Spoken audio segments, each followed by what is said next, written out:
Hi, my name is Sarita. And my name is Rena.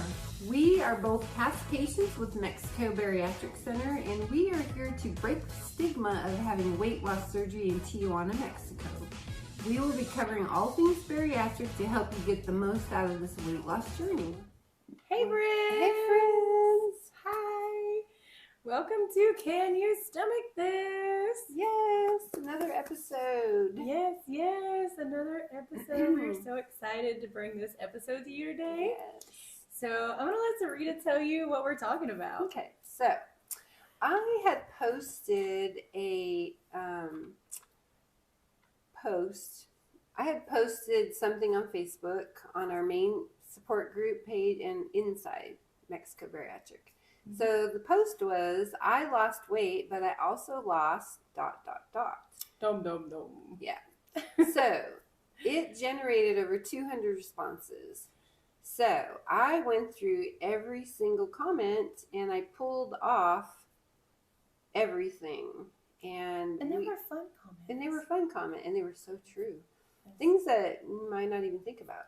So we are going to go over those comments today. So these are real comments from real patients. Yes, absolutely. Yes. So we are so excited about this fun little podcast episode. Yes, and we have broken them into categories. Yeah. So let's go. Yeah, let's go. So category 1 is body. So survey says boobs and butt. That was like the number one thing. It was the number one answer. Yeah, the number one answer out of like the 200 plus answers. Probably half.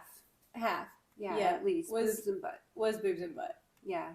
So that's something that a lot of people lost. Mm-hmm. And so other things related to body that people said they lost, inches, feet size, of course your belly. Right. You lost your belly, and your face shape. People lost their face shapes. Yes, you can see their necks. Yes.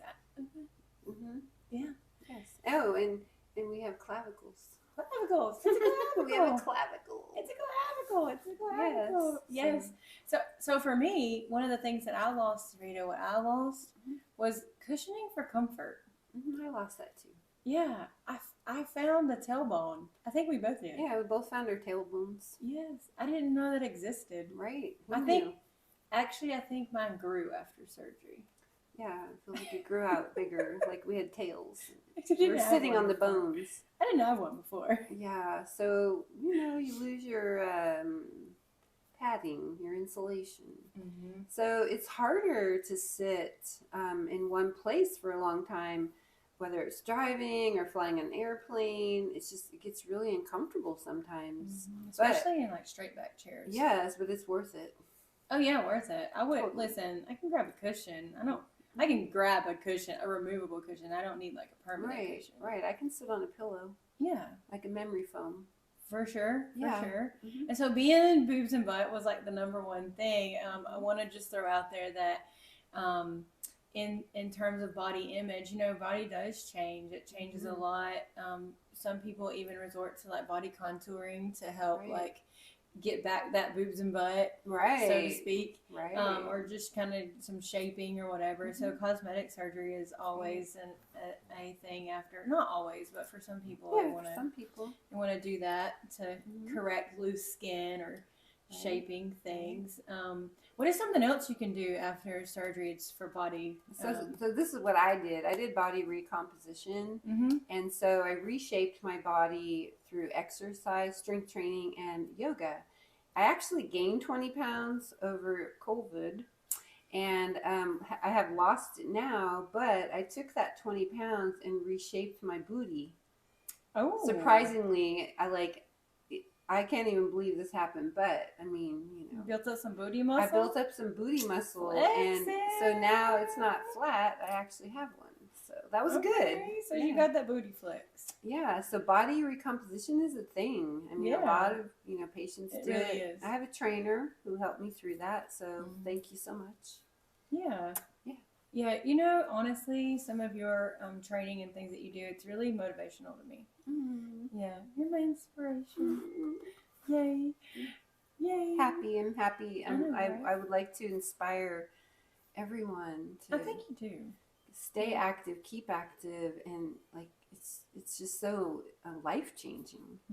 I think you are quite inspiring. Thank you. Yeah. So next category. The next category is things. Survey says Clothes and shoes. People say that they lost their clothes and their shoes. I lost weight, but I also lost clothes and shoes. Yes. So, Sarita, what about you? Tell me about what did you lose? So I did lose a shoe size, and I lost all my clothes. I mean, technically, I did lose all my clothes. I had to keep, going down the size. But another thing, wrapping a towel around you. Instead of using a bath sheet, you use a regular bath towel, and it wraps around you. I used to use the extra large beach towel, and even that didn't go all the way around me. Like it would reach here, but then it would not go around. It would like flare out. Yeah, and so now I can use like a normal large towel. Right. Yeah. So that's a thing, and we have patients that'll post pictures on Facebook with them in a towel, like, look what happened to me, and it's amazing to see all those little changes. Yeah, so you lost that big towel. I lost that big towel. Clothes, for so long I tried to wear some of the same clothes, and it's like every time a season rolls around, I'm like, oh yeah, I'm gonna get that old coat out. I'm gonna wear that coat, and then I put that coat on, and it's like. Yes, I had clothes that I hadn't worn in years. Like some had price tags on them, and I went to put them on, and they were too big, so I had to get rid of them, and I never got to wear them. I did that too. So like I bought something when I was larger, and I was like, oh, one day I'll be able to wear that. Right. So I left it in the closet, and then the seasons changed, and then when the season rolled back around, it's like, oh, I can wear that brand new thing I never wore. It's too big. Like, yeah, it was very disappointing, but again, it was a good thing. It's okay. Yeah, it's okay. There's more clothes out there. You resold your clothes, right? So I would take my clothes to Clothes Mentor, and I would sell my clothes and then get a credit for new clothes. And I would get the next size. And then when I grew out of those, or I grew too small for those, I would take them to Clothes Mentor, sell them, go to the next size. So I did that all the way from size 18 to size 2. Shrinking away. Yeah, so like 9 sizes. So I kept recycling my clothes and getting new clothes. And yeah, it was amazing. Yeah. And so, another category that we kind of pulled together from this was medical. And medical is a big category. There were 2 really big categories. Medical was one of the bigger ones, and so there's so many, but survey says go for it, Sarita. Okay. What does the survey say? So we'll start with high blood pressure, high cholesterol, diabetes, fatty liver, shortness of breath, symptoms of PCOS, and inability to conceive a child, teeth. Ooh, also bladder incontinence, rosacea, sleep apnea, snoring, insomnia, aches and pains, especially in like your joints and your back, body heat, chafing, and then also cancer risk. So for me, I would say I lost a lot of those things too. The biggest thing for me was just in general, the insulin resistance. I do have PCOS, so I was insulin resistant, and I don't really have that anymore. But the morbid obesity, like that's... I don't like that word. I don't either. It sounds like death. I hate that word. Yeah. That word is not something that I would ever use until recently. Right. And I don't like it. It sounds terrible. And I guess being in that category, medical terminology, being in that category, I just refuse to accept that word. Maybe doctors use that term to scare you. Maybe. Hey, that makes sense. Right? Because they're like... It's like morbid, like you're close to death. Right. You're so fat. Or they use the word comorbidities. Yeah, I don't like that either. That's scary too. Yeah. So, and then mobility. I mean, there was a lot of things I could do, but there's definitely a lot more I can do now. So, medically, that was kind of the things for me. And then what about for you? Well, I mean, lowering the risk for heart disease because that runs on my dad's side of the family, and cancer. My mother died of cancer. So, those two things were pretty eye opening for me. I was pre diabetic when I had surgery. And so that was another really, game changer for me. It was kind of my wake up call. Right. I mean, yeah, it makes sense. And so for sure, when you lose weight, you lose all these things. And so losing weight does reduce your risk of potentially life-threatening weight-related health problems. Right. Also, like heart disease and stroke, even it reduces your risk of that. Yeah, high blood pressure, you can have a stroke. If you have like fatty liver, it reduces the effects of that, right? And so much more. There's so much more. And body heat. So people said they lost body heat. I definitely lost some body heat. I lost all my body heat. Yeah, all my insulation is gone. Yeah, like 18% body fat. Like I have nothing. I have to, And we live in a hot state. We live in Georgia, and when it gets cold, when it gets cold here, like we're freezing. Yes. So body heat is a thing, and so one of the reasons why we lose our body heat is that we have less fat, so we have less insulation. Right. And then your body's not working as hard. Yeah. And you're using fewer calories, less energy to maintain to move your smaller body.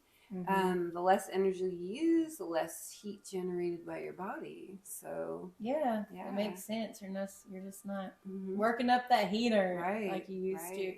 And PCOS, several people mentioned that they could have babies or that reduce their risk. You can't actually be cured of PCOS. Yeah. If you have it, you have it, but you can reduce the symptoms. And there's so many symptoms that go kind of unnoticed, I guess, or maybe like undiagnosed.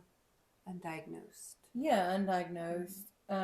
But some of the main ones are the insulin resistance and menstrual irregularity and ovary issues. So just dysfunction in the ovaries, and so that prevents a lot of people from being able to conceive. And so many people with PCOS are able to conceive babies after weight loss. We have so many patients who have PCOS who have the surgery just to, have the chance to possibly have a successful pregnancy. And we've had so many patients become pregnant and with successful and they have PCOS. So that's good, healthy babies. Yeah, it's a life changer, a game changer for sure. them. Yep, for sure. A dream come true. It really is. It's an answer to prayers. Yeah, it really is. And so then just losing weight reduces your body pressure. And then in reducing that body pressure, you lose that joint pain. Right. You lose that bladder incontinence because you don't have so much pressure on the bladder. Right. You also, with sleep apnea and things like that, you don't have as much pressure in the chest and in the throat and things like that. Asthma, using the CPAP machine, losing weight, helps those things. Yeah. Well. I stopped snoring. I don't know if I ever snored, but I did. Good. So bad. So bad. Like I would wake myself up with it. Oh. Yeah. Okay. It was horrible.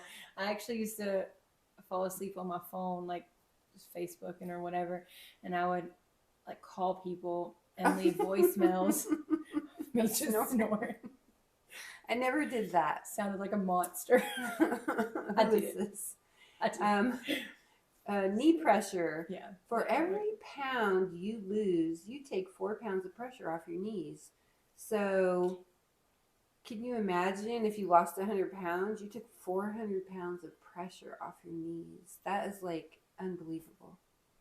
That's some strong knees. That is some strong knees. I lost 200 pounds. So you took 800 pounds over here of pressure off your knees. I can't even fathom that. Right? It's crazy. Yeah, it is crazy. But when you think about it, there's a lot of pressure on your knees. It's holding everything up. That is crazy. 1 pound and then 4 pounds of pressure per 1 pound. That doesn't sound like a lot, but then when you go, you lost 200 pounds, that's no wonder the mobility is better. Right. And your joints are better. And it's all better. And, somebody mentioned that they lost their teeth. Yes. Yes. And so don't be scared about that, but let's be real. So real talk. With gastric sleeve, that's not really a concern as much because you don't create any malnutrition that way. But if you have a bypass or DS, mini bypass, RNY bypass or DS, you need to make sure you're taking your vitamins for the rest of your life. Forever. You need to add this in because yes, you can't go your whole life and not take vitamins. It will definitely catch up with you. We have seen it. Take your vitamins and make sure you're getting your labs monitored so you know that you're getting all your nutrients and very important. Very important because I mean people have lost teeth due to malnutrition, but most of those people would say they neglected taking vitamins and staying on top of. I see it all the time. That kind of stuff. Yeah, for sure. Take your vitamins. Yep. So okay, next category. Relationships. This one's kind of fun. I mean, this one's sad. Okay, it really is. It's sad. It's bittersweet, really. Yeah, honestly, it's bittersweet in my opinion. But we had some funny in this because. Okay, so survey says. I lost some friends that I settled for, right? People that I thought were friends, okay? And then also friends that like to dine out all the time. So people said that they lost those kinds of friends. And what else did people lose? So we have family, husbands, and we have man-child. Man-child! So that's funny. That is funny. That is funny. We thought the man-child was funny. Yeah. Okay, so Sarita, what about you? Did you lose anything when you lost weight? Did you lose anything in a relationship? I didn't lose any family. I don't have a husband. Don't have a man-child. I don't. I'm single, so I actually did lose some friends who were jealous of my weight loss. And then, there's some friends out there who, their focus is eating out and drinking and things like that. Everything focused around food. And I can't do that anymore. So I wouldn't say I necessarily lost them as friends, but I don't socialize with them as much as I did before. Yeah. But I did lose friends due to jealousy. Yeah, and that was sad to me. Sad. Yeah. And you made new friends. I made new friends. You made new friends. I did. That's all. Make new friends. Right, and I'm more social now. So. Yeah, and that's what happens. So I'm gonna make more friends. So in relationships with friends, that's kind of really with anybody. That's kind of what happens is. The obstacles that you face after bariatric surgery and after losing weight is that you do typically become more social. I mean, some people are pretty social prior to, but you have more confidence, more self-esteem, and you're happier. Yeah, definitely, and you become more outgoing. Right. You have you have a lack of the same interests that your friends have had. You try new things. You're more active. Or even a romantic partner, your husband, wife, boyfriend, girlfriend, whatever. Man-child. Yeah, man-child. Maybe your interests change, Maybe you don't like doing the same things anymore. Yeah, maybe your life focused around like sitting on the couch and gorging yourself with food while watching Netflix or something. Right. And then you can't do that anymore. You want to get out there and do active things and they don't. Right. Yeah, you just have a whole healthier, outlook. It's a lifestyle change. Yeah. So you sometimes friends may try to promote old habits, unhealthy habits, and you try to shy away from that. Right. Like you said, go out. The friends that like to go out drinking or eating. Yeah, you don't want to do that. Right. And then more self-esteem. You have more self-esteem. You do. Especially romantically, you tend to gain self-esteem and confidence and all these things that then in turn creates jealousy and insecurity in your partner. Right. So that happens. When you start to lose weight, you start to feel better about yourself. You want to look your best, and your partner may be jealous of that, like, fear of losing you, things like that. So yeah. This happens. It does happen. Lose weight, lose friends. Yeah. Okay, so our next category is emotional. And the survey says... Okay, wait. Before we get to the survey, this is another big one. Probably the biggest. Don't you think? This one? Yeah. Yeah. It's the biggest. Yeah, absolutely. Okay. It's a mouthful. You ready? I am. Okay. Oh, wait, are we recording Mm-hmm. now? Oh, okay. So, survey says low self-esteem and self-pity, self-hatred and loathing, low confidence, insecurities, laziness, lack of energy, self-doubt, sobriety, dependence on others to make me feel happy and fulfill me, low libido, and sexual insecurities. Oh, that was a lot, but we're not done. There's more. People also said that they lost their fears and anxieties relating to being in front of the camera, being fat shamed, judgment from others, flying, sitting in a booth, or just restaurant seating in general, clothes shopping, social events, inability to do things such as riding roller coasters or even being able to ride horseback. And also, some people have said they've lost their compassion for others who are overweight. Right. Yeah, so lots of things here. Lots of things here. People have lost a lot in the emotional categories. So, what do you think that you lost, Sarita? Oh, I've lost almost everything on this list. I think so too. I mean, one thing that stood out to me was horseback riding. Like, there's a weight limit, and I hadn't gone horseback riding in 20 years. And I went on vacation to Hilton Head and was able to ride a horse, and it was so fun. It was so exciting to me. They weigh you before you get on the horse. And I didn't know that. And I was like, oh, everyone's going to see that. But anyway, I made the weight cut, got on the horse, rode for a couple hours. It was like amazing.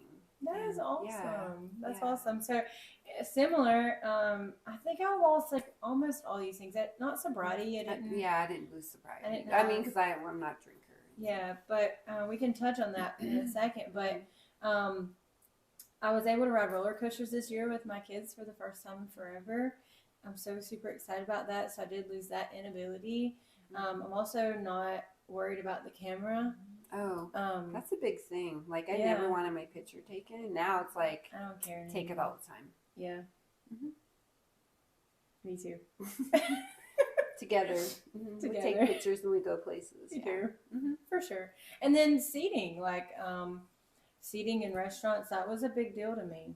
A really, really big deal to me. Like, I would even like Google restaurants before going there to see what kind of seating they had. Right. Like if it was an event for like work or a family event or something like that, I would Google the seating, and if it was like seating that wouldn't work for me, like all booths or chairs that had armrests or cheap plastic chairs, then I would not go. Like I just wouldn't. I'd have to cancel.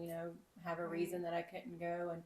And even traveling with my family, before we would go to a restaurant, I always Googled it and looked at the pictures. So that's a real thing. That's a real thing that people overweight struggle with. Right, and I think people that aren't overweight don't realize the things that we struggle with. Right. Previous to having those are surgery. Grand losses. Yeah. We're glad to lose all that. Glad to lose these things. It's sad to lose friends, I guess. It is sad to lose friends. It is exciting to lose some of these other things. Yeah. Anxieties, people mention that they lost all these anxieties, and sometimes you lose the anxiety for the one thing, but oftentimes if you have anxiety, you just have anxiety. So sometimes the anxieties just transfer. You create new anxiety. Like the restaurant, as an example. Some people now stress more about or have anxiety over what's on the menu. Right. What am I going to eat? Yeah, what am I going to eat?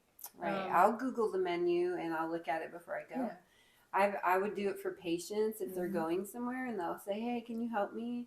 They'll send me the menu and I'll look through it with them. And I'm like, well, you should try it. This is good. This is good. I am so happy to do that because I want them to be successful. So it's just another thing. Yeah.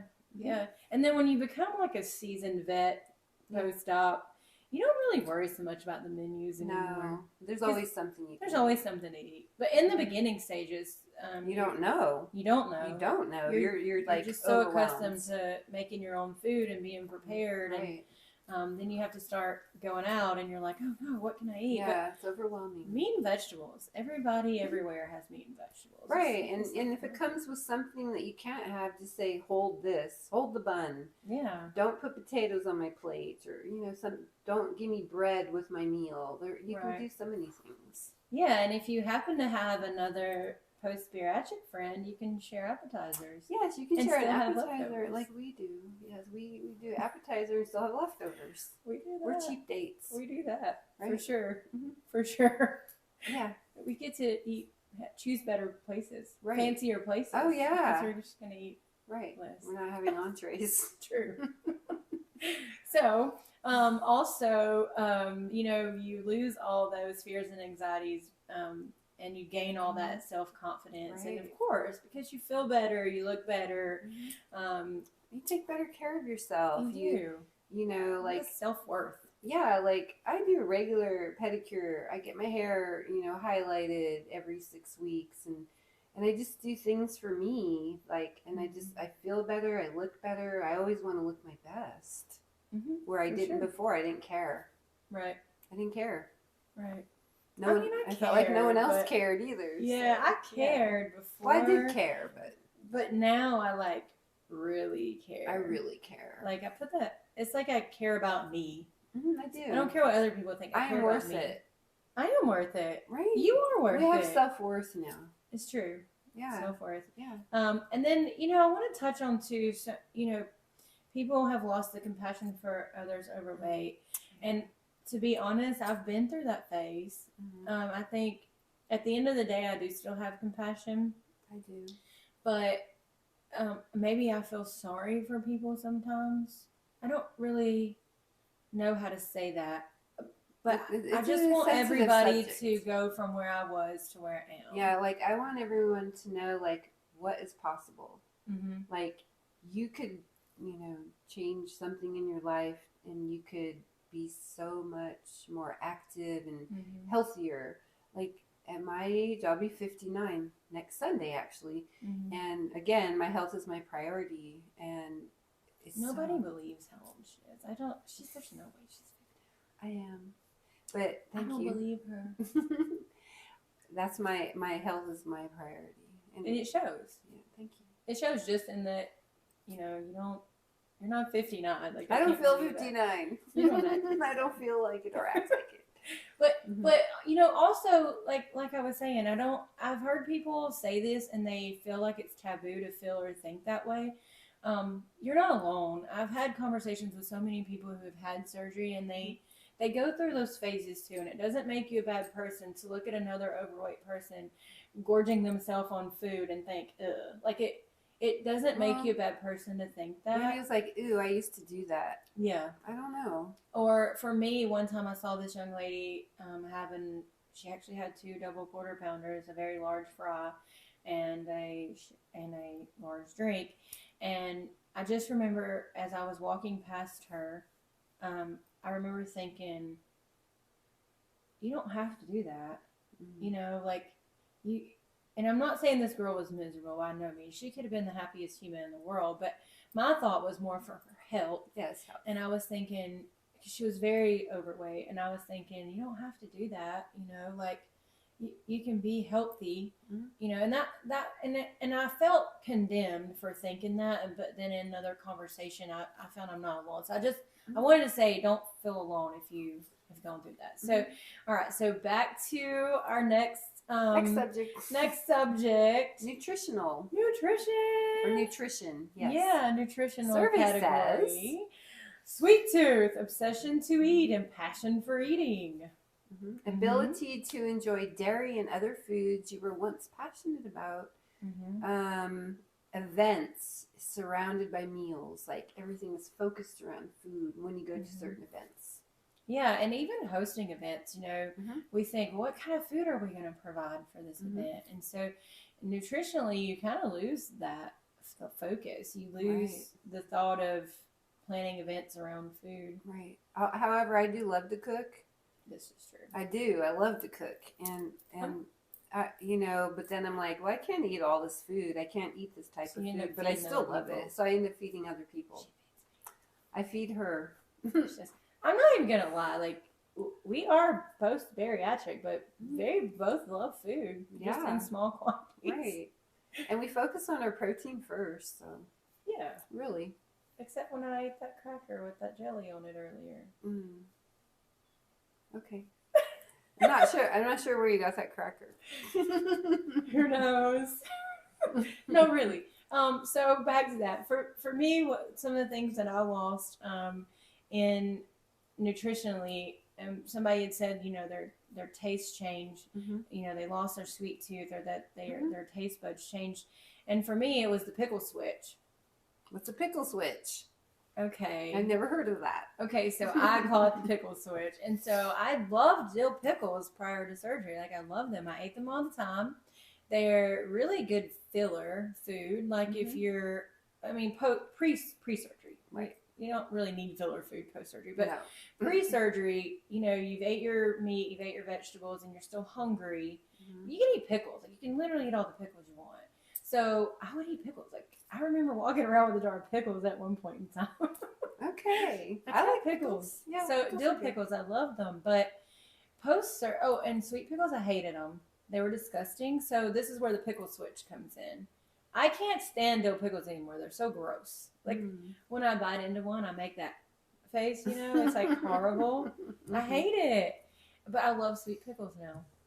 They're so good. Like the homemade bread and butter. Oh, I do like bread and butter pickles. Yeah, homemade. See, they're so good. They gotta be the homemade, not just like store-bought mass production. But, like Granny's homemade bread and butter. They're so good. Right from the garden. Yes, so good. So for me, it was eggs and salad. Really? But eggs are like my favorite. I'm almost 6 years post-op, and I still try to eat eggs, but for some reason it just kind of sits funny in my stomach, and it just doesn't agree. Aww. And salad, it just doesn't sit right with me. Yeah. And I still try it occasionally just to see if anything's changed, but it hasn't really changed, and I still try. Pre-surgery, when you think healthy food, people's minds always go to salad. Right. And pre-surgery, that's great because get your protein in, and then you can literally eat all the vegetables you want, especially raw. That makes salad, unless you just completely douse it with dressing, but that makes salad a good choice pre-surgery. But post-surgery, it's really a pointless food. It is. It's like there's not a lot of nutritional value. You only have so much room, and by the time you get your water and lettuce. Yeah, and by the time you get your protein in, you don't have a lot of room left for vegetables. Roughage. Yeah, so that's probably why I don't sit. Just feels weird. I still try. I'm still gonna try for the rest of my life. I'm gonna try. But I went from eating salads like this, like big salads, like well, I didn't eat really big, but now my salads are like a bite. Just a little. I mean, I can still cook with eggs, like baking or things like that, but just like to eat a scrambled egg, no. No, not boiled either. Nope. Isn't that strange? It is strange. It's so strange. Very strange. Yeah, and my taste buds change for other things too. Yeah. Even the way certain foods smell changed for me. I like to cook a lot, and I feel like it tastes different to me. It tastes different to that other person. Right? Like, are they just making it different? Yeah, it really makes me think. Yeah, like I used to really like the chicken salad at one of the local grocery stores, and now I don't like it anymore. And like a certain brand of pimento cheese, I loved it, and now I don't like it anymore. Yeah. And I think, did that company or that place start making it different, or is it just me? It's just us. It's just me, because everybody else thinks it's just the same. But that's a real thing. So taste and smell changes happen because of the fluctuating hormones. Right. And so that's a real thing, and it's really weird how much hormones affect our bodies. Right. And what we do. They do. They control so much. So much. And people don't really think about hormones in men, but it's a thing. Men have hormones? It's a thing. We all have hormones. And when you have surgery, everything gets out of whack for a while. Yeah. Yeah. And so people had mentioned that the passion for eating and events, we touched on that a little bit, but some of the wine that you learn that food is fuel. Food is fuel. Food is fuel. You need it to fuel your body. And while you're fueling your body, make sure that you're making good choices, because that's what got us here in the first place. Yeah. Well, of junk. So these days, you've lost some of these things because you eat less, going back to like friendships and dining out and even just like taste changes in events and things like that. Right. You know, you eat less. It doesn't take you long to eat at You all. want quality food. Yes. I do. Quality over quantity. Yes. I would rather eat a really, healthy meal than not eat crap. Yeah, I know, right? Yeah, because then you feel like lethargic and tired, and you're hungry again in an hour, and next thing you know, you're gaining weight by eating crappy. And so, with like the events too, you just have more important things to do than food. Right. Your new interests. Right. Yeah, and so somebody mentioned they can't chug fluids anymore. No. So you can't do that. No, can't do that. Why can't we do that anymore, Sarita? Nope. You can't chug, can't drink with your meal. I still follow the 30-minute rule. I do too, for the most part. Yeah, because, it's a lifelong thing for me. I've tried it. Doesn't feel good when I drink, right away. So I just continue with the 30-minute rule. Yeah, so your stomach's smaller. Of course you can't chug. Right, yeah. Yeah, and then dairy. Somebody said that they lost their ability to enjoy dairy. I did that too. I mean, I can eat cheese and other like yogurt and things, but I'm not a real big milk drinker. But if I do, it's Fairlife because it's lactose free. But not a big milk drinker. So I used to love milk pre-sleeve, and then after sleeve up to DS, I never really wanted it. I never craved it. There was nothing I ever did where I was like, oh, I need a glass of milk. Because I think most of the time when you want a glass of milk, it's because you're eating sweets. And I didn't really eat a whole lot of sweets before, but I really didn't eat them after Or surgery. milk and cereal. I didn't eat cereal anymore. Yeah, I don't eat cereal. I don't even have any in my house. And so then when not too long ago, just a few months ago, so post even DS, I decided I wanted some cereal. So I realized that the milk, because I was like, well, it's kind of like eating soup, so it'd be okay. No. Because originally I was like, I'm not going to eat cereal because you can't eat and drink at the same time. It's not okay. But I tried it once. Yeah, and when I would drink milk or eat ice cream, I just got my stomach all messed up. Yeah. So lactose intolerance after bariatric surgery is a thing. It is a thing. It's not a guaranteed thing, but it does happen. It's something that could happen. Yep. Yeah, and I guess I have developed that because ice cream and milk don't go well with me, which is fine because I don't need those things. No, we don't need those things. I don't need it. You don't need it. We don't need it. So, all right. Well, those were our categories and our answers. They were all real answers. They were all real answers from a real post I made on Facebook. Yeah, real patients. Yeah, and so I hope that, everyone who, sees this podcast, gets some good information. And thank you to all the patients who did respond. Thank you. It wasn't even posted for podcast content. It was just something, it was an afterthought. It was like, hey, let's do a podcast on this because we had so many real answers. Yeah, and from real patients. Real patients. And there was, some of them were really fun answers. They were. I mean, losing friends is not fun. Some people lost some family, but, those things are not fun. But some of the answers are really fun. If you're in our group, if you're a patient in the group, go find that post and you can drop your comment or just kind of read the actual verbiage from the other patients. It was really fun to read. And so this does actually conclude our episode. But hey, what have you lost? If you've already had bariatric surgery, and what have you lost? You've drop lost us a comment. Yeah, you've lost weight, but you also lost what? So drop us a comment.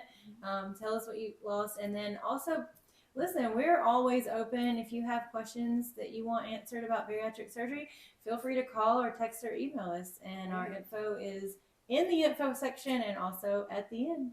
So have a good night. Bye-bye. Till next time. Next time.